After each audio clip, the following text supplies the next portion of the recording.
성경 말씀 고린도 후서 4장 7절에서 11절까지 말씀을 봉독하겠습니다. 고린도 후서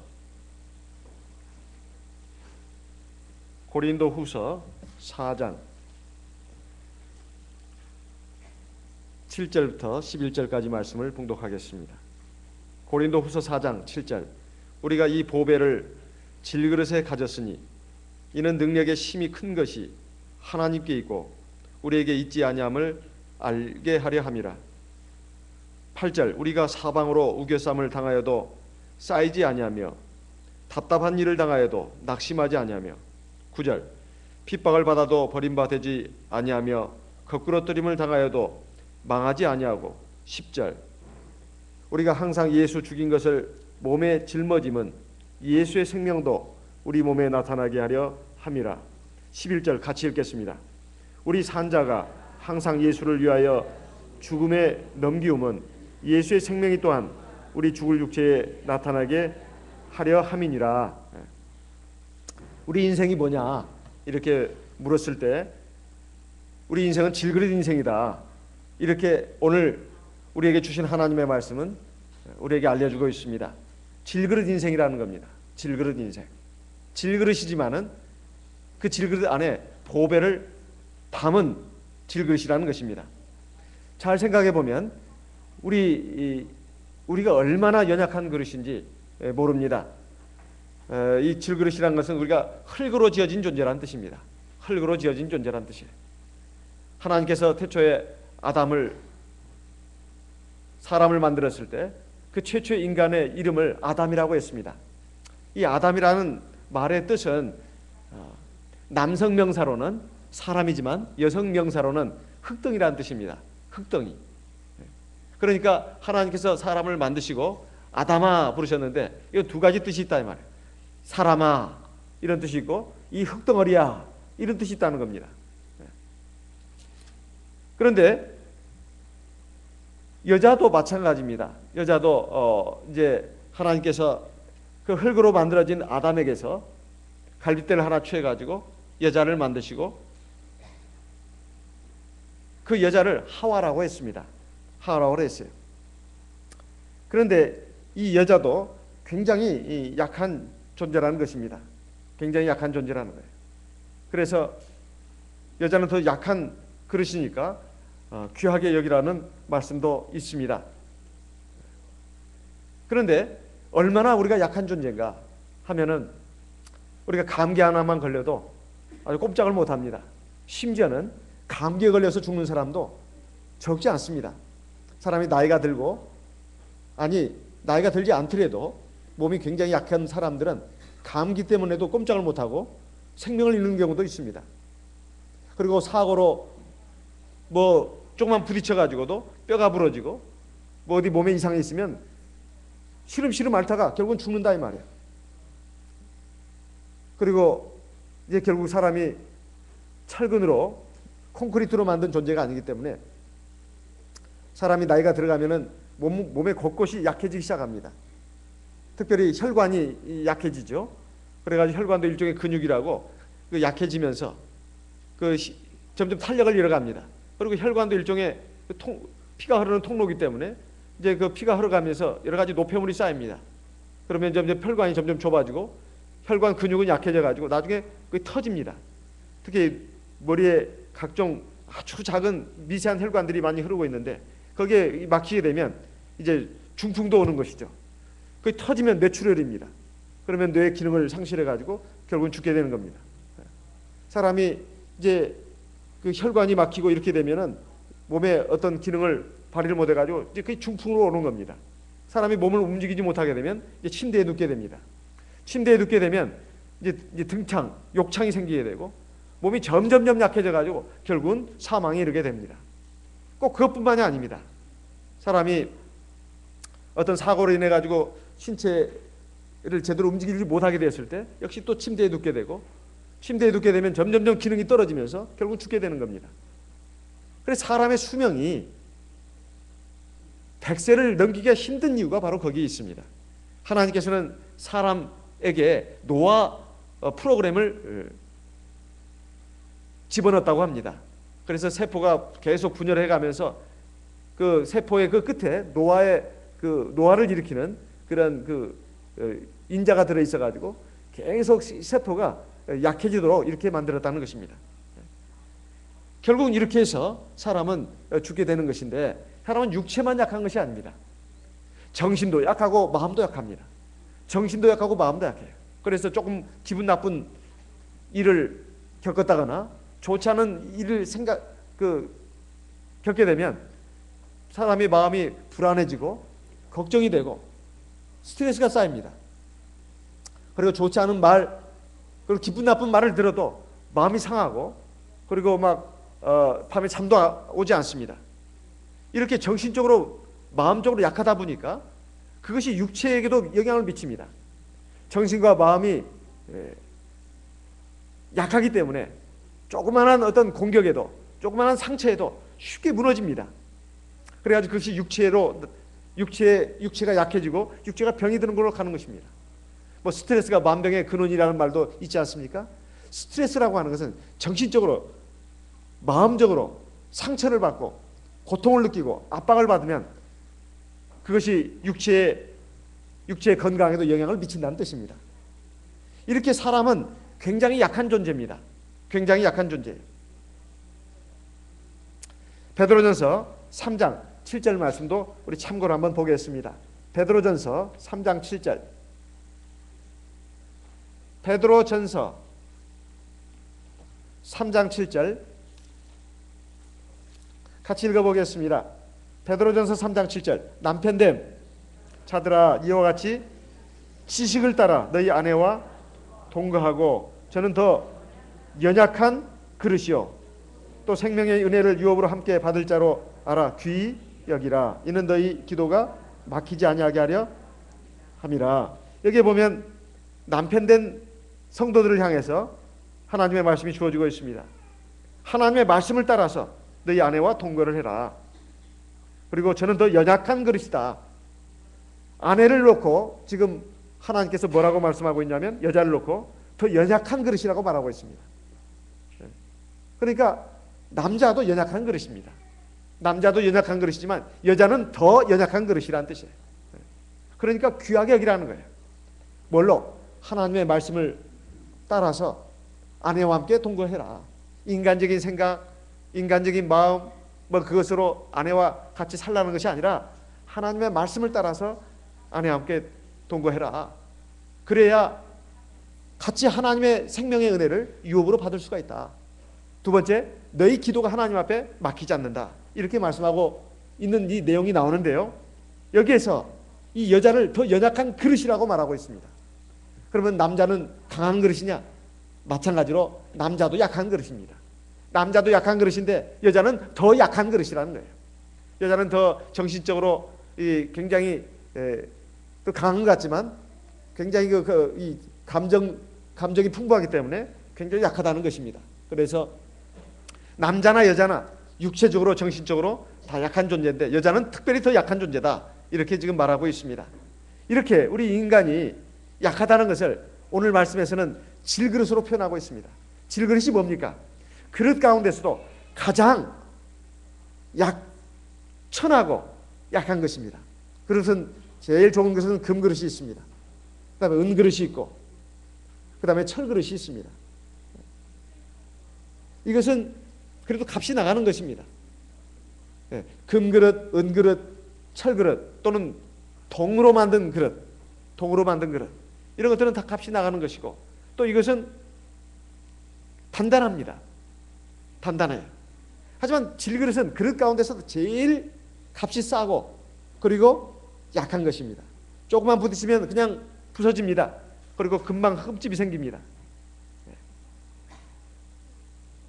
근데 이 질그릇이 바로 우리 인생이라는 거예요. 질그릇은 질그릇이지만은 그 질그릇 안에 보배를 담았다는 것입니다. 우리 성도들이 보배를 담겼다는 거예요. 그래서 우리 성도들의 인생이라고 하는 것은 바로 보배를 담은 질그릇 인생이라는 것입니다. 그러면 정말 우리가 그 보배를 가지고 있을까요? 첫째는 바로 하나님이 하나님의 모양과 형상을 담게 만들어진 그 영을 우리에게 주셨다는 것입니다. 인간의 영혼입니다. 인간인 동물과 다른 점은 하나님의 모양과 형상을 닮은 영을 받았다는 것입니다. 동물에게도 물론 영이 있습니다. 그렇지만 동물에게 있는 영은 그냥 살아서 움직이는, 그리고 본능에 따라서만 움직이는 그런 영을 가졌을 뿐입니다. 하지만 인간의 영은 동물의 영과는 같지 않습니다. 하나님의 모양과 형상을 닮았다 이 말이에요. 하나님처럼 자유롭게 생각하고 판단하고 무엇이 아름답고 무엇이 추한지, 무엇이 선이고 무엇이 악인지, 무엇이 생명이고 무엇이 사망인지, 이것을 분별할 수 있는 그러한 능력을 주셨다는 겁니다. 보통 세상의 철학자들은 그것을 이성이라고 말합니다. 이성. 사유 능력이죠. 사고 능력입니다. 판단할 수 있는 능력. 이것을 가진 영혼을 우리가 받았습니다. 이것은 하나님의 영의 속성이기도 합니다. 그래서 인간은 굉장히 귀중한 존재라는 거예요. 시편 49편 20절 말씀을 보겠습니다. 시편 49편 20절. 시편 49편 20절. 같이 읽어보겠습니다. 시편 49편 20절 같이 읽겠습니다. 존귀에 처하나 깨닫지 못하는 사람은 멸망하는 짐승 같도다. 여기 사람과 짐승을 구별했습니다. 사람은 존귀한 존재입니다. 하지만 짐승은 존귀한 존재가 아닙니다.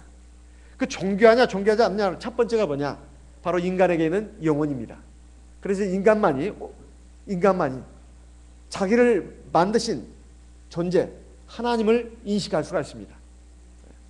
동물들은 인식하지 못합니다. 아무리 침팬지, 고릴라, 원숭이가 머리가 지능이 뛰어나다 하더라도 천지 만물을 창조하시고 자기를 만든 하나님을 인식할 수가 없습니다. 오직 하나님만이, 오직 사람만이 자기를 창조하신 하나님을 인식할 수가 있습니다. 그것은 바로 인간에게 주어진 영은 하나님과 교통할 수 있는 그러한 아주 귀한 것이라는 것입니다. 그래서 로마서 8장에서는 우리에게 이렇게 말씀하고 있습니다.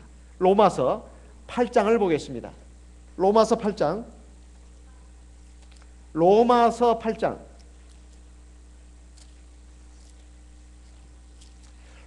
8장 16절 말씀을 읽어보겠습니다. 로마서 8장 16절 같이 읽겠습니다. 성령이 친히 우리 영으로 더불어 우리가 하나님의 자녀인 것을 증거하시나니. 여기 보면 우리가 받은 성령도 우리가 하나님의 자녀인 것을 증거합니다. 하지만 그 이전에 우리가 받은 영혼도 바로 하나님으로부터 왔습니다. 하나님의 모양과 형상, 하나님의 속성을 닮았습니다. 그래서 우리에게 먼저 주어진 그 영이 바로 하나님으로부터 왔기 때문에 우리가 하나님의 자녀인 것을 증거한다고 말하고 있습니다. 그런데 인간이 하나님 앞에 범죄하면서 하나님과의 우리 인간의 관계가 단절되었습니다. 우리는 이제 더 이상 하나님의 자녀가 아니라 마귀에게 속한 그런 사람들이 됐습니다. 그래서 이제 더 이상 하나님의 자녀가 아닙니다. 그런데 하나님께서 우리를 불쌍히 여기셔가지고 우리를 구원해 주셨습니다. 무화과나무로 입은 그 옷을 벗기고 가죽 옷을, 짐승을 잡아가지고 가죽으로 옷을 만들어가지고 우리에게 입혔습니다. 이것은 세례를 예표합니다. 예수님께서 우리를 위해서 십자가에서 죽으시고 피를 흘려 돌아가셨습니다. 그렇게 해서 우리가 그 십자가의 구원의 공로를 의지해가지고 세례를 받으면 그리스도로 옷 입게 됩니다. 갈라디아서 3장 27절을 보겠습니다. 갈라디아서 3장 27절 같이 읽겠습니다. 갈라디아서 3장 27절 갈라디아서 3장 27절 누구든지 그리스도와 합하여 세례를 받은 자는 그리스도로 옷 입었느니라. 우리가 세례를 받고 우리가 하나님의 자녀로서 이제 신분이 바뀌었습니다. 거기에다가 하나님의 영을 우리에게 주십니다. 하나님의 영을 주셔요. 하나님의 영을 받게 되면 우리가 하나님을 아버지라고 부를 수 있게 되는 것입니다. 아까 로마서 8장에서 읽은 바와 같이 하나님의 영을 받으면 하나님의 자녀가 됩니다. 또 로마서 8장 좀 더 보겠습니다. 로마서 8장 로마서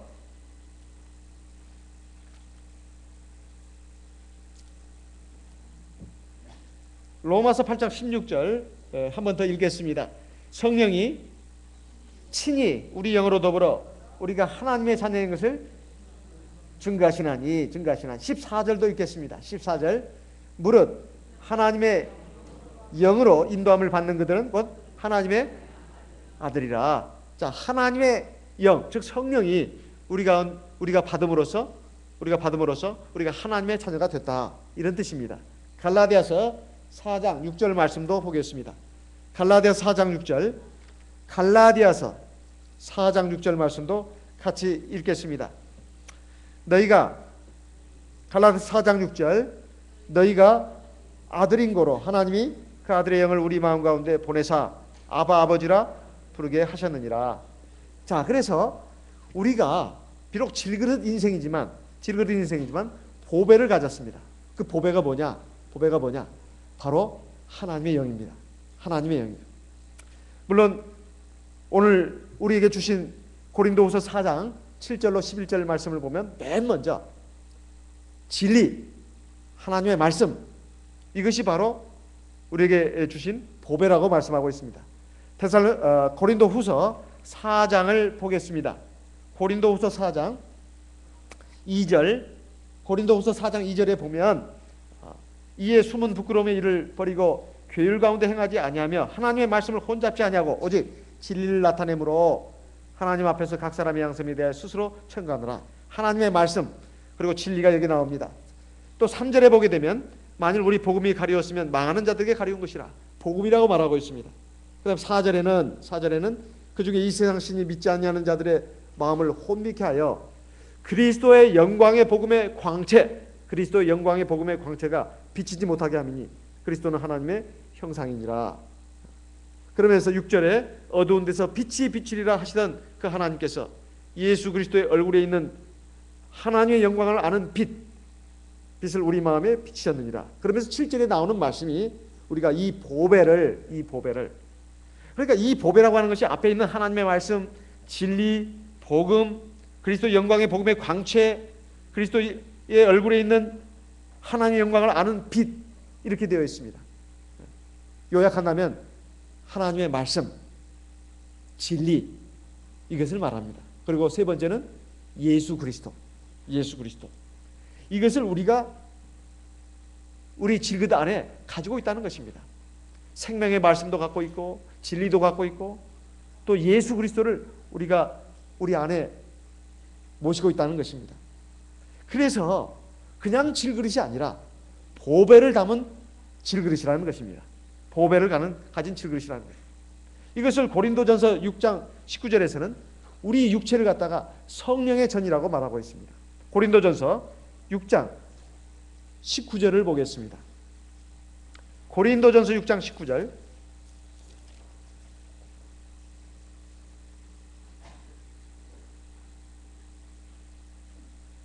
고린도전서 6장 19절 같이 읽겠습니다.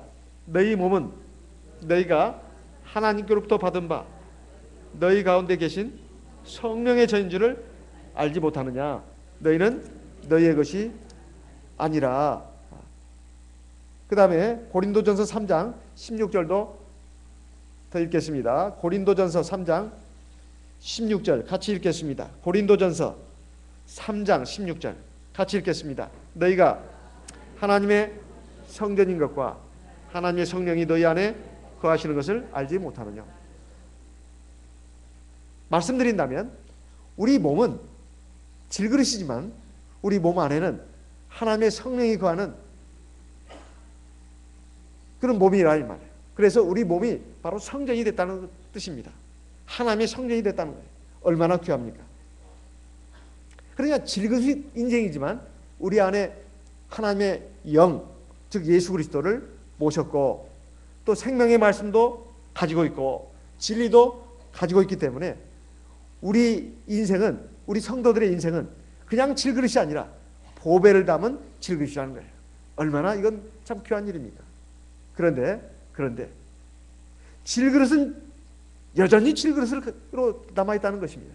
아무리 보배를 가지고 있어도 보물을 가지고 있어도 질그릇은 여전히 질그릇이라는 거예요. 세상 사람들은 우리와 달리 이 보배를 가지고 있지 않습니다. 그냥 질그릇이에요. 그게 안에 있는 내용물이 뭘까요? 육체의 정욕, 또는 세상의 어떤 재물. 그 사람들이 생각하는 보물들은 다 그런 것들입니다. 그 다음에 세상의 명예, 지위, 그리고 학벌이나 학식, 또는 건강, 이런 것들을 그들은 보물로 생각합니다. 하지만 이것이 보물이 될 수 있습니까? 질그릇이 깨어지는 순간 그것은 다 없어지는 것입니다. 하지만 우리들은 비록 질그릇이지만은 세상 사람과 똑같은 질그릇 인생이지만 우리는 세상 사람이 갖지 못한 보물을 가졌습니다. 그것은 바로 생명의 말씀, 진리, 그리고 성령을 가졌다는 겁니다. 이게 얼마나 감사한 일입니까? 그렇지만은 우리는 여전히 질그릇이라는 거예요. 그래서 비록 질그릇이지만은 우리가 보배를 닮은 질그릇이기 때문에 우리는 참으로 값진 인생을 살고 있다는 것입니다. 그런데 하나님께서 왜 우리에게 보배를 우리에게 주셨으면서 여전히 질그릇으로 남아있게 하냐 이 말이에요. 성령을 주시면서, 보배를 주시면서 이 질그릇도 좀 당장 금그릇으로 만들어 주신다면 얼마나 좋냐 이 말이에요. 하다못해 철그릇이라도 만들어 주신다면 쉽게 깨지지 않고 부서지지 않고 병들지 않고 다치지 않는다 이 말이에요.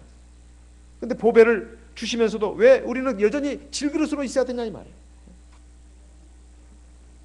그거에 대해서 답변을 우리 하나님의 말씀은 이렇게 하고 있습니다. 고린도후서 4장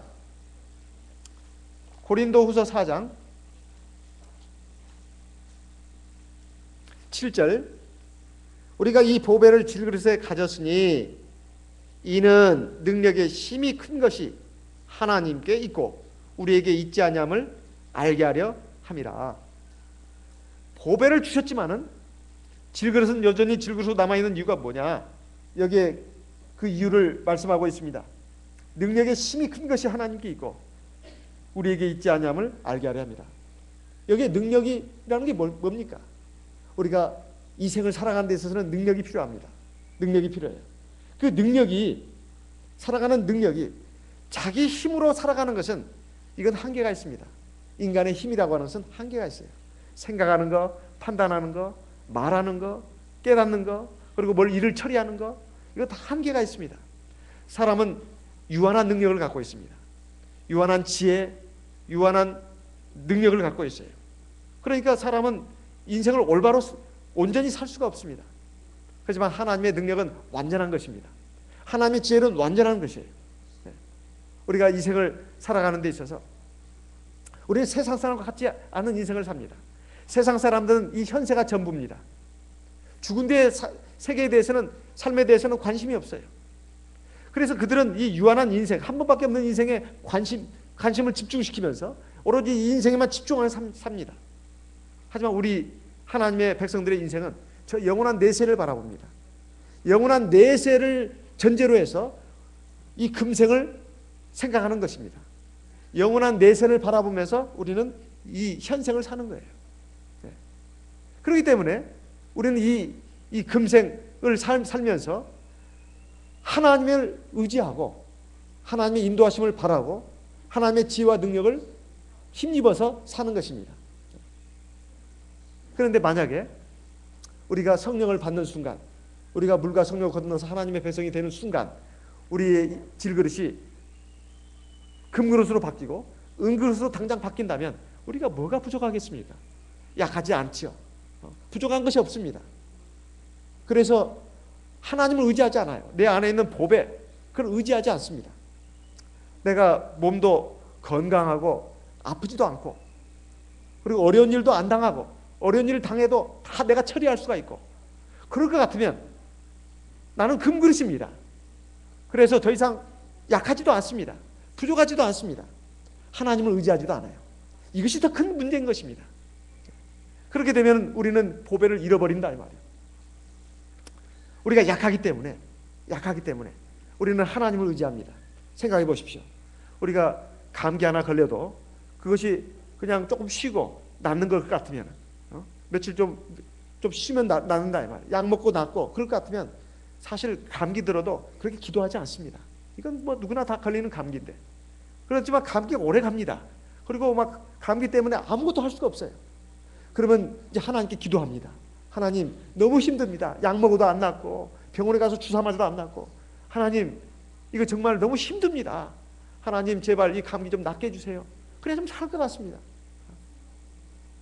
감기 하나 때문에도 자기의 약함을 깨닫고 기도하는 사람이 있는가 하면, 감기 걸려도 그냥 쉽게 나서버리면 잘 기도도 안 씁니다. 그뿐입니까? 사업을 하시는 분들, 사업이 늘 긴장 상태에 있습니다. 늘 어려움이 있다 이 말이에요. 자기 마음대로 안 된다 이 말입니다. 내가 계획하고 내가 마음먹은 대로 착착착 되면은 누가 미쳤습니까? 하나님 의지하게. 내 지혜와 능력으로 얼마든지 해나갈 수 있는데, 그런데 자기 지혜와 능력으로 잘 안 된다 이 말이에요. 역시 하나님이 함께 해주셔야 합니다. 하나님 도와주셔야 된다 이 말이에요. 거기에 하나님이 손길이 함께하고 역사를 하셔야 내가 이 사업체를 운영할 수 있고 많은 사람들을 먹여 살 수 있고 내 가족도 먹여 살 수 있다 이 말이에요. 그런 것을 아는 성도라면 자기 약함을 압니다. 자기 한계를 안다 이 말이에요. 자기 능력에 부족한 것을 압니다. 그래서 하나님을 찾고 의지합니다. 하나님 도와주세요. 하나님 이끌어주세요. 공부하는 학생들도 마찬가지입니다. 공부하는 학생들도 자기가 열심히 공부한다고 해서 모든 것이 다 되는 것이 아닙니다. 하나님 함께 해주셔야죠. 자기를 이끌어 주셔야 된다 이 말이에요. 이번에 대학 수학 시험 능력이 있었습니다. 그런데 어떤 여학생이 차를 타고 가다가 교통사고를 당해서 얼굴을 다쳤어요. 병원에 입원했습니다. 참 큰일 난 문제 아니겠습니까? 그런데 그 시험 당국에서 특별히 배려해 줘가지고 그 가까운 그 학교에서 시험을 치를 수 있도록 배려를 해줬다는 얘기를 들었습니다. 살아가면서 우리는 예기치 못한 많은 일들을 만납니다. 그런 일을 만났을 때 정말로 우리 인생이라는 것이 얼마나 한계가 있는가, 한 치 앞도 내다볼 수 없는 것이 우리 인생입니다. 설령 내다본다 하더라도 그것을 제대로 처리할 수 있는 능력이 과연 우리에게 있냐 이 말이에요. 우리는 완전한 지혜와 능력을 갖추지 못한 불완전한 인생들입니다. 그래서 완전한 지혜와 완전한 능력을 가진 하나님을 의지해야 된다 이 말이에요. 이것이 신앙입니다. 신앙이라고 하는 것은 인간을 믿지 않는 겁니다. 세상을 믿지 않는 겁니다. 세상적인 것들을 믿지 않는 것입니다. 전능하신 하나님을 믿는 거예요. 천지 만물이 다 하나님이 만드셨고 이 만드신 천지 만물을 하나님이 주관하신다는 것, 사람을 하나님이 만드셨고 사람의 생사화복을 하나님이 주관하신다는 것을 믿고 인정하고 그 하나님을 의지하는 것, 이것이 신앙입니다. 그런데 이런 신앙이 어리석은 인생들에게 그냥 주어지는 게 아닙니다. 마귀가 인간의 마음을 굉장히 어지럽혀 놨습니다. 죄로 물들게 했어요. 죄로 인간의 마음을 어둡게 만들어가지고 어리석게 만들어 놨어요. 눈에 보이는 것이 전부고 하나님은 안 계시는 것처럼, 그리고 인간은 무엇이든지 할 수 있는 것처럼 착각하게 만들었다 이 말이에요. 그리고 어리석은 길로, 잘못된 길로 나가게 합니다. 이게 마귀가 하는 역사예요. 그래서 고린도후서 4장에 보게 되면 4절에 이렇게 말씀하고 있습니다. 같이 읽어보겠습니다. 고린도후서 4장 4절 같이 읽겠습니다. 그 중에 이 세상 신이 믿지 않는 자들의 마음을 혼미케 하여 그리스도의 영광의 복음의 광채가 비치지 못하게 함이니 그리스도는 하나님의 형상이니라. 마귀가 이렇게 사람들의 마음을 어리석게 하고 어둡게 만듭니다. 그래가지고 하나님을 찾지 못하게 하고 하나님을 의지하지 않게 합니다. 그리고 하나님 말씀에 순종하지 못하게 합니다. 이것이 마귀가 하는 역사다 이 말이에요. 그런데 우리는 하나님의 은혜로 구원을 받았습니다. 그리고 하나님의 자녀가 되었습니다. 그리고 성령을 받았습니다. 하지만 우리는 여전히 질그릇으로 남아있어요. 그건 왜 그런가? 우리가 질그릇으로 계속 있어야 우리 약함을 깨닫고 하나님을 의지합니다. 그래서 조그마한 일에도 이제는 하나님 의지하는 사람이에요. 신앙이라는 것이 금방 이렇게 성장하는 게 아닙니다. 마치 어린아이가 장성한 분량에 자라기까지 많은 과정을 거쳐야 하듯이 우리도 살아가면서 여러 가지 어려운 일, 힘든 일, 또 곤란한 일, 고통스러운 일을 당하면서 내 약함을 깨닫습니다. 내 한계를 깨닫습니다. 그래서 점점 하나님을 의지하고 하나님 말씀에 순종하는 사람으로 변화된다 이 말이에요. 그래서 우리를 그냥 질그릇으로 그대로 내버려 두는 것입니다. 그렇지만은 그때마다 우리가 하나님을 의지해 가지고 하나님께서 도와주시고 이끌어 주시면 우리는 정말 하나님 살아계시는구나, 하나님이 정말로 나와 함께 하시는구나, 그리고 하나님의 지혜와 능력은 완전한 것이고 엄청난 것이구나, 그리고 하나님을 점점 의지하게 됩니다. 그러면 어떻게 되느냐, 이제 믿음으로 살게 됩니다. 하나님을 의지하고 하나님의 성령을 의지하고 하나님의 말씀을 의지해서 산다 이 말이에요. 그러면 이제 종종 그래도 답답한 일을 당하고 어려운 일을 당합니다. 그렇다 하더라도 절대로 거기에 우려하거나 답답해하지 않습니다. 아까 고린도후서 4장에 이렇게 말씀하고 있습니다.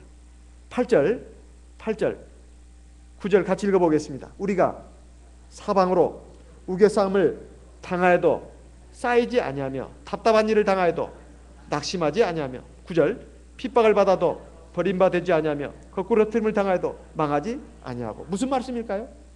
우리가 이제 성령을 모시고 살면은 이렇게 돼야 된다는 뜻입니다. 이렇게 돼야 된다는 뜻이에요. 사방으로 우겨싸움을 당하고 답답한 일을 우겨싸움을 당하여도 쌓이지 않고 답답한 일을 당하여도 낙심하지 않는다고 했습니다. 사방으로 우겨싸움을 당한다는 것은 꼼짝달싹을 못하는 것입니다. 돌파구가 없는 거예요. 그래서 쌓이지 않는다는 거예요. 무슨 뜻일까요? 자, 지금 내가 굉장히 어려운 일을 만났습니다. 세상 사람 같으면 걱정하고 두려워하고 좌절합니다. 밤에 잠을 못 잔다는 말이에요. 초조해가지고 손에서는 막 땀이 계속 납니다. 그렇지만 하나님의 백성들은 답답한 일을 당해도 그래? 그래도 나 끄떡없어. 왜? 하나님이 나와 함께 하시거든. 이렇게 답답한 일이 있어도 하나님이 함께 하시기 때문에 나는 절대로 걱정하지 않는다. 두려워하지 않는다. 왜? 하나님이 나와 함께 하시기 때문에. 그렇게 생각만 하고 있냐? 아니에요. 하나님의 무릎 꿇고 기도합니다. 하나님, 정말 괴롭고 힘든 일이 지금 내 앞에 나를 지금 둘러싸고 있습니다. 하나님 도와주세요. 하나님 함께 해주세요. 그리고 이 난국을 돌파할 수 있게 해주세요. 하나님은 틀림없이 나를 둘러싼 것이 굉장히 답답하더라도 나 여기서 망하지 않을 줄 압니다. 죽지 않을 줄 압니다. 그것은 믿음이 있기 때문에 가능한 일입니다. 그리고 단순히 믿음만 가지고 되는 게 아니에요. 내 안에 성령이 있기 때문에, 성령이 있는 것을 인식한 사람, 성령이 있는 것을 아는 사람, 하나님이 나와 함께하는 것을 알고 믿고 의지하는 것이 세 가지입니다. 하나님의 성령이 내 안에 있고 그것을 알고 인정하고, 세 번째 의지하는 사람. 아는 것만 되는 게 아니야. 나는 성령이 있는 걸 아는 사람이라면 당연히 성령을 의지하게 되어 있습니다. 기도한다 이 말이에요. 그런데 대부분의 성도들이 예수 믿고 세례받고 성령은 받았지만은 그냥 예배 시간에 듣는 말씀으로 끝나는 경우가 많아요. 성령? 아이고 귀에 못이 박히네. 또 그 소리. 그런데 정말로 실전 상황에 들어가 보자 이 말이에요. 학생들이 공부하면서 학교 다니면서 다 책장에 앉아서 다 선생님 말씀 듣는 것 같습니다. 근데 문제를 내보면은 수업 시간에 제대로 안 들었다는 걸 알게 돼요. 공부도 제대로 안 했어요. 복습도 안 했어요. 그걸 자기 피가 되고 살이 되게 하지 않았습니다. 여러분 학습이란 말 들어보셨습니까? 슈에시, 배울 학자에다가 익힐습입니다. 배우는 것만 해서 되는 게 아니다 이 말이에요. 습이 이루어져야 합니다. 배우는 것만 가서 되는 게 아니에요. 습이라는 게 뭡니까? 학습이라고 되어 있어요. 배우는 것은 들어서 이제 아는 것입니다. 습이라고 하는 것은 그것이 내 것이 되게 하는 겁니다. 내 것이 되게 하는 거예요. 그럼 내 것이 되게 하려면 어떻게 합니까? 문제를 풀어봐야 합니다. 선생님한테 배우기만 해서 되는 게 아니에요. 선생님은 학생들에게 가르쳐주기 위해서 가르쳐줍니다. 학생들은 그걸 배웁니다. 학이야, 학. 배울 학자. 하지만 그걸 익혀야 된다 이 말이에요. 어떻게? 문제를 내줍니다. 문제를 내가지고 풀어보게 한다 이 말이에요. 우리의 생활이 바로 문제를 푸는 과정입니다. 우리 생활 가운데서 이 하나님의 말씀이 적용이 되어야 된다 이 말이에요. 어려운 일을 당하는데 불안해하고 잠도 못 자고 걱정하고 아무것도 안 해요. 어떻게 할까? 인간적으로 막 이리 뛰고 저리 뛰고 하는 성도가 있다면 배우기만 했지 익힌 것이 아닙니다. 익힌 게 아니에요. 어떻게 할까요? 습이라고 하는 것은 하나님 말씀 들었잖아요. 내 안에 내가 지금 성령을 받았지. 나는 하나님의 자녀야. 하나님이 나와 함께 하셔. 그럼 어떻게 해야 돼요? 하나님을 하나님 앞에 무릎 꿇고 기도해야 되지 않습니까? 그게 신입니다. 그러면 하나님이 나타나가지고 하나님 역사해가지고 그 문제를 풀어주신단 말이에요. 그러면서 하나님의 말씀을 배웁니다. 그래, 하나님의 말씀이 하나님 믿고 의지하라고 했어. 그리고 어떤 순간에도 교만해서는 안 된다. 헛된 욕심을 가져서는 안 된다. 그리고 정욕으로 행해서는 안 된다. 그리고 남을 미워하고 시기 질투해서는 안 된다. 사람과의 어떤 경쟁으로 생각해서는 안 된다. 하나님이 살아계시고 인도하신다는 그 하나님의 말씀, 하나님의 법도 규례를 또 그 순간에 배우게 되는 것입니다. 그리고 익히게 되는 거예요. 이것이 학습입니다. 우리는 학만 하고 있지 습은 안 하고 있다 이 말이에요. 이것이 문제입니다. 그런데 우리가 정말 하나님의 말씀을 믿고 우리가 받은 성령을 인정하고 나간다면 아무리 나를 둘러싼 환경이 나를 꽉 둘러싸가지고 옴딱달싹 못하게 한다 할지라도 사방으로 우겨쌈을 당한다 할지라도 쌓이지 않는다 이 말이에요. 이게 무슨 말입니까? 나를 둘러싼 환경은 굉장히 답답한 환경입니다. 그런데도 전혀 답답함을 느끼지 않아요. 밥도 잘 먹습니다. 그리고 괴로운 일을 당해도 마음에는 이상 사람들이 알지 못하는 평안함이 있어요. 평안함이 있어요. 기쁨이 있습니다. 참 희한한 일이에요. 지금 뭐 당장 길바닥에 앉아야 될 지금 상황인데도 마음에 평안함이 있다 이 말이에요. 하나님이 절대 나를 버리지 않는다. 나를 지켜주신다 이 말이에요. 나의 발걸음을 인도해 주신다 이 말입니다. 이걸 믿는 믿음이 있다 이 말이에요. 그건 보배를 가졌기 때문에 그렇습니다. 그리고 보배를 가졌어도 그를 모르는 사람은 보배를 갖지 않은 사람이에요. 보배를 인정하지 않는 사람입니다. 보배를 가졌는데도 그걸 모르는 사람도 있고 인정하지 않는 사람도 있습니다. 그것은 우리 현실 생활에서 나타나야 된다 이 말이에요. 답답한 일을 당해도 그게 쌓여서는 안 됩니다. 낙심해서는 안 됩니다. 낙심을 하고 절망을 하고 막 죽을 것처럼 생각하는 사람은 이 보배를 가진 것을 모르는 사람이고 인정하지 않는 사람입니다. 또 핍박을 받아도 내가 난 하나님 버리셨나 봐 이렇게 생각하는 사람도 자기 안에 있는 보배를 인정하지 않는 사람이에요. 그리고 모르는 사람입니다. 이건 불신앙입니다. 하나님이 제일 싫어하는 게 뭔지 아십니까? 불신앙이에요. 불신앙이에요. 신앙이 없는 거. 그걸 하나님이 제일 싫어하십니다. 그 다음에는 불순종이에요. 하나님 말씀 따르지 않는 거. 근데 핍박을 받아도 하나님이 나 버리셨나 봐. 어려운 일을 당했을 때 하나님 나 버리셨나 봐. 이렇게 생각하는 사람은 이건 믿음이 없는 사람이고 보배를 인정하지 않는 사람이고 자기 안에 있는 보배를 모르는 사람입니다. 하나님 굉장히 슬퍼하십니다. 그리고 거꾸로 등당해도 망하지 않는다. 내가 살다 보면은 일이 안 될 수도 있습니다. 실패할 수도 있고 그리고 어떤 시궁창에 빠져가지고 헤맬 수도 있습니다. 하지만 절대 내가 망하지 않는다. 망하지 않는다. 이 믿음을 가진 사람은 자기 안에 보배가 있는 것을 인정하는 사람입니다. 그리고 믿음이 있는 사람이에요. 근데 바울사도는 우리라고 말하고 있습니다. 우리라고. 그것은 바울사도 자신만 말하는 게 아니에요. 너희들도 그런 뜻입니다. 나와 너희들 이걸 합쳐서 우리라고 합니다. 우리가 바로 이렇게 보배를 가진 사람들이다. 그래서 사방으로 우겨쌈을 당해도 우겨쌈 당하지 않는다. 우리는 자유롭다 이 말이에요. 경제적인 문제, 건강의 문제, 또는 무슨 학업 문제, 또는 인간관계 문제, 우리가 살면서 여러 가지 문제들이 있습니다. 그런 문제들이 나를 둘러싸고 나를 답답하게 하고 나를 괴롭게 하고 나를 낙심케 하고 나를 넘어뜨린다 할지라도 사실은 나는 하나님이 함께 하시고 나는 하나님을 함께하는 그 믿음 안에서 성령을 의지하면서 하나님 말씀을 따라서 사는 인생이다. 그러니까 보배를 담은 질그릇 인생이다 이거예요. 얼마나 값어치 있는 인생이고 귀한 인생입니까?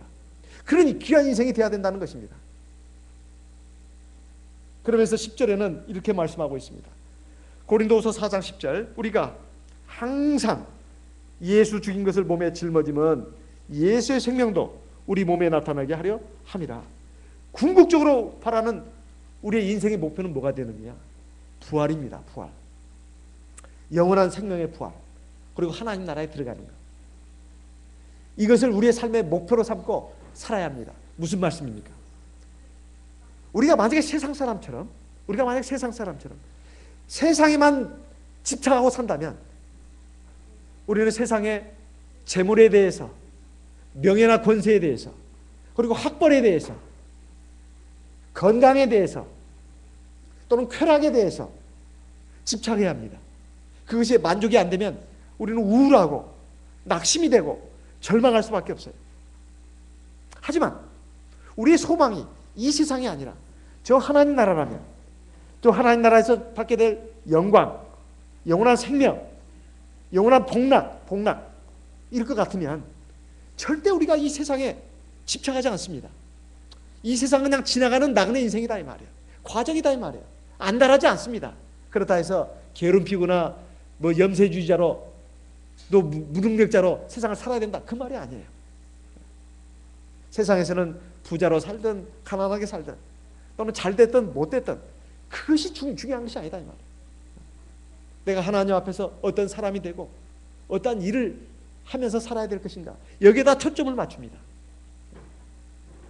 그래가지고 사실 그러다 보니까 심지어는 우리가 살 때 바울 사도 여기에 많은 것처럼 우리가 항상 그랬습니다. 우리가 항상 예수 죽인 것을 몸에 짊어지면, 이 말은 예수께서 십자가를 지고 저 골고다 언덕을 향해서 가신 것과 같다 이 말이에요. 주님께서 말씀하셨습니다. 누구든지 나를 따르려거든 자기 십자가를 지고 나를 좇을 것이니라. 이렇게 말했습니다. 그러니까 우리 예수님의 십자가를 지신 것을 본을 받아가지고, 예수님께서 십자가에서 나를 위해서 죽으신 것을 나도 그것을 본받아가지고 우리도 그 십자가를 지고 나가야 된다는 뜻입니다. 우리가 바로 그러한 마음으로 살아야 된다 이 말이에요. 아, 세상은 아무것도 아니야. 세상은 아무것도 아니야. 세상에다가 내가 집착하고 욕심부려서는 안 돼. 그런 생각이 기본적으로 마음에 있어야 합니다. 그게 마음에 있어야 돼요. 그런데 대부분의 성도들이 어떤 생각을 가지냐면, 하나님 나라는 나중에 갈 나라, 그건 이미 확보해 놨으니까 어떻게 하면 이 세상에서 잘 살까, 어떻게 하면 이 세상에서 성공할까, 어떻게 하면 이 세상에서 더 잘 멋지게 살까, 이거에다가 초점을 맞추고 산다 이 말이에요. 하나님의 말씀과는 정반대입니다. 우리가 하나님 나라에 들어가서 사는 것을 완전한 그걸로 하고 이것을 그냥 보조로 생각해야 된다 이 말. 보조로, 그냥 과정으로 생각해야 되는데 그게 거꾸로 됐어요. 하나님 나라에 들어가서는 보조고 우리 이 인생이 이게 주다 이 말이에요. 그래가지고 이 세상에다가 어떻게든지 세상 사람처럼 나도 돈을 많이 벌어야 되고, 그리고 나도 많은 명예와 권세를 누려야 되고, 또 지위도 가급적 높아져야 되고, 그리고 가급적 많은 학벌을 갖춰야 되고, 뭐 이런 것들, 더 많은 즐거움을 누려야 되고, 여기다가 우리가 초점을 맞추고 있다 이 말입니다. 그래서 제가 10년 전에 전주에 심호할 때 우리 교회에 어떤 사업을 하신 분이 교회를 출석했는데요, 세례 받으신 지 10년이 됐는데도 성령을 못 받고 있었습니다. 근데 이분은 사회적으로도 좀 어느 정도 지위가 있는 분이고, 그리고 돈도 좀 버는 분이에요. 근데 이분이 그래요. 제가 부임해가지고 이제 계속 하나님 말씀 증가하는데, 목사님 참 말씀은 참 은혜롭고 좋은데 현실과 너무 안 맞습니다, 이러는 거예요. 현실과 너무 안 맞다. 좀 현실을 어떻게 살 것인가, 이것을 좀 해주면 좋겠다고 그래요. 그래서 제가 그랬습니다. 하나님의 말씀은 내세를 위한 말씀입니다. 이 세상에서 얼마나 잘 먹고 잘 사는 것을 가르쳐주는 말씀이 아니라 하나님의 말씀 자체가 영원한 생명, 영원한 나라에 들어가 그런 것을 가르쳐주는 말씀입니다. 그리고 그 영원한 나라, 영원한 생명을 전제로 해가지고 이 세상을 어떻게 살 것인가, 이걸 가르쳐주는 것입니다. 그렇게 얘기를 했습니다. 세상을 어떻게 살 것인가, 현실에 관한 말씀이 없는 게 아닙니다. 다 들어있습니다. 그러니까 그분이 쭉쭉쭉 이 말씀을 듣고 있다가 어느 날 보니까, 그래서 제가 그랬어요. 오전 예배만 들고 가더라고요. 오예배도 들으세요. 그래야 성령도 받을 수 있습니다. 제가 얘기를 했습니다. 그러니까 이분이 어느 날 이제 점심 먹고 오예배도 드리더라고요. 그러다가 성령을 받았습니다. 성령을 받았어요. 근데 그분이 처음에는 세상적인 생각, 인간적인 생각으로 하나님 말씀을 들어요. 세상을 얼마나 더 잘 살 것인가, 그런 말씀을 예배 시간에 어떻게든 좀 찾으려고 합니다. 나중에는 그 생각이 깨졌어요. 어떻게 하면 내가 하나님 나라에 들어갈 것인가, 그래가지고 이제 말씀에 집중을 하기 시작했습니다. 다 열심히 듣는 거예요.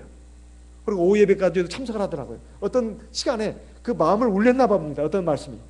그래가지고 그분이 이제 오후 예배도 참석을 하기 시작하더니 어느 날 그분이 오후 예배 시간에 성령을 받았습니다. 10년이 넘도록, 세례받고 10년이 넘도록 세례를 못 받은 이유가 있었습니다. 그 마음속에 여전히 세상적인 생각이 들어있었는 거예요. 이 구원의 자리에 앉아있는 있지만은 세상 사람이 와서 앉아있는 겁니다. 세례는 그냥 친구 하도 받으라고 하니까 받은 것 뿐이에요. 그러니까 성령을 못 받는 것이죠. 그런데 저는 생각해 볼 때 성령을 받았어도 우리 성도님들 가운데 상당수가 여전히 세상적인 생각, 인간적인 생각으로 신앙생활 하시는 분들이 꽤 많습니다. 꽤 많아요. 그러다 보니까 내가 이 보배를 가졌다는 것도 잘 인정도 않습니다. 몰라요. 몰라. 예배 시간에만 조금 그냥 의식할 뿐이에요. 예배 끝나고 나서 세상으로 나가면 여전히 세상 사람과 별반 차이가 없이 삽니다. 그냥 자기 지혜와 자기 능력으로 또는 세상 사람들이 가지는 그 욕심으로 막 세상을 산다 이 말이에요. 그러니 이 얼마나 참 안타까운 일입니까? 여기 말씀은 우리가 항상 예수 진 것을 우리 몸에 짊어지면 예수의 생명도 우리 몸에 나타나게 하려 함이라 이렇게 했습니다. 11절 같이 읽겠습니다. 고린도후서 4장 11절 같이 읽겠습니다. 우리 산자가 항상 예수를 위하여 죽음에 넘기움은 예수의 생명이 또한 우리 죽을 육체에 나타나게 하려 함이니라. 자, 저도 하나님 말씀을 이렇게 증거하면서 저도 마음을 다집니다. 저도 예배 시간에 첫 기도회 때 하나님 전하는 말씀이, 내 입에 전하는 말씀이 나도, 우리 성도님들뿐만 아니라 나도 그 말씀을 받게 해주십시오. 이렇게 기도하면서 제가 이 말씀을 증거합니다. 저도 오늘 이 말씀을 또 이렇게 보면서 내가 정말 이렇게 살아야 되겠다. 이렇게 살아야 되겠다. 정말로 내가 지금 육체적으로 살아있지만 영적으로 내가 영적인 생명을 가지고 내가 살아야 되겠다. 그 마지막 그 결국이 뭔가? 예수의 생명이 또한 우리 죽을 육체에 나타나게 하랍니다. 이렇게 되어 있습니다. 지금 우리가 구원받은 것은 우리 영이 구원받았습니다. 우리 영혼이 구원받았어요. 아직 우리 육체는 구원받지 않았습니다. 우리 육체가 왜 구원받지 않았습니까? 언제 구원받습니까? 세상 끝날 주님께서 심판주로서 이 세상에 오실 때, 그때까지 내가 살아있다면 우리의 몸은 영광의 몸으로 변화합니다. 그리고 그 전에 우리가 죽었다면 우리의 죽을 육체는 영광의 몸으로 부활합니다. 영광의 몸으로 부활해요. 그래서 우리 죽을 육체에 나타나게 한다 되어 있습니다. 원래 영은 죽지 않습니다. 영은 죽지 않아요. 육체는 죽습니다. 그런데 영도 죽었다는 표현이 성경에 나옵니다. 그건 뭡니까? 범죄함으로써 하나님과의 관계가 단절되는 것을 영적으로 죽었다고 말하는 겁니다. 그런데 우리가 예수 믿고 세례받고 성령을 받음으로써 우리 영이 살아났습니다. 지금 우리가 구원받은 것은 영이 살아난 겁니다. 이걸 첫째 부활이라고 합니다. 이걸 첫째 부활이라고 그래요. 이제 둘째 부활이 남아 있습니다. 둘째 부활은 우리 몸의 부활입니다. 우리 몸의 부활이에요. 그래서 예수의 생명이 또한 우리 죽을 육체에 나타나게 하기 위해서 우리에게 보배를 주셨는데 그것은 바로 성령입니다. 로마서 8장 9절 말씀을 보겠습니다. 로마서 8장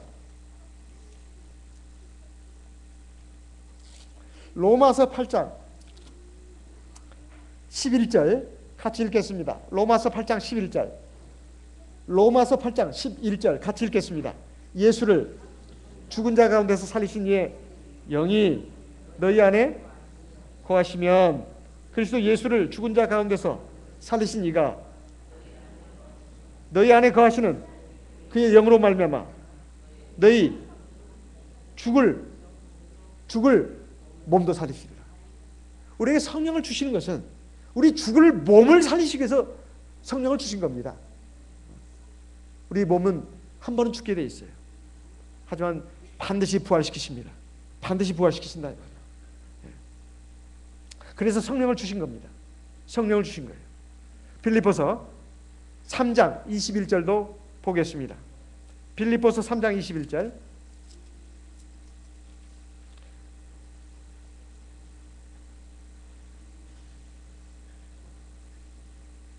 빌립보서 3장 20절 21절 같이 읽겠습니다. 빌립보서 3장 20절 21절 같이 읽겠습니다. 오직 우리의 시민권은, 빌립보서 3장 20절, 오직 우리의 시민권은 하늘에 있는지라 거기로서 구원하는 자 주 예수 그리스도를 기다리노니. 21절 같이 읽겠습니다.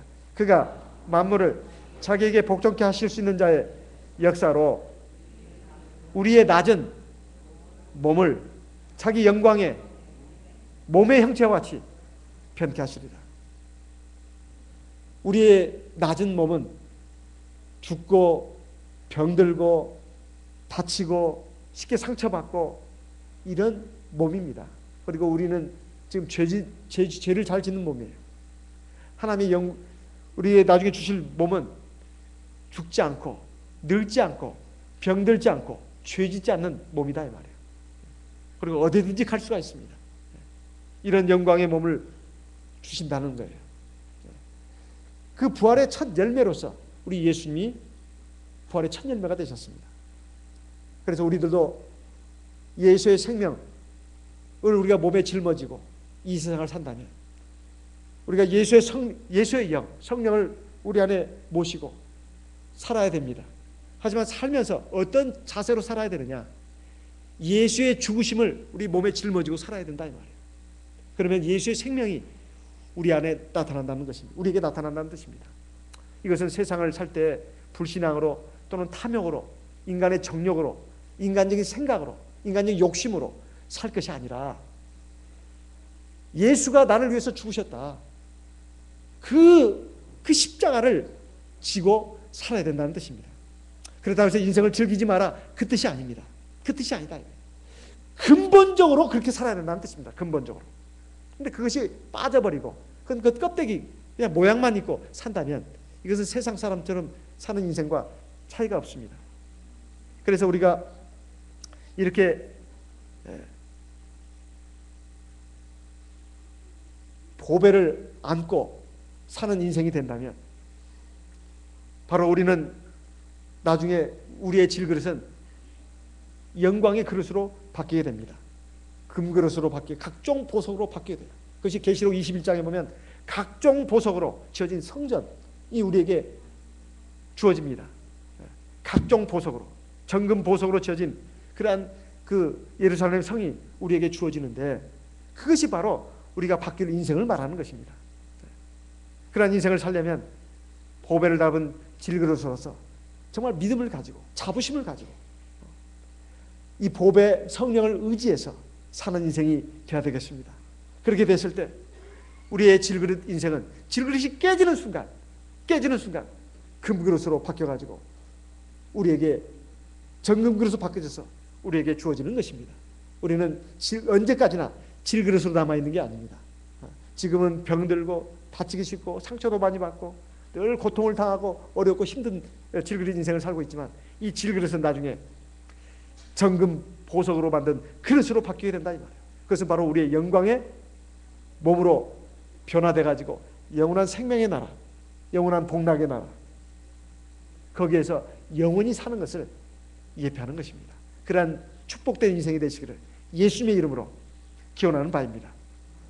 잠깐 묵도하겠습니다.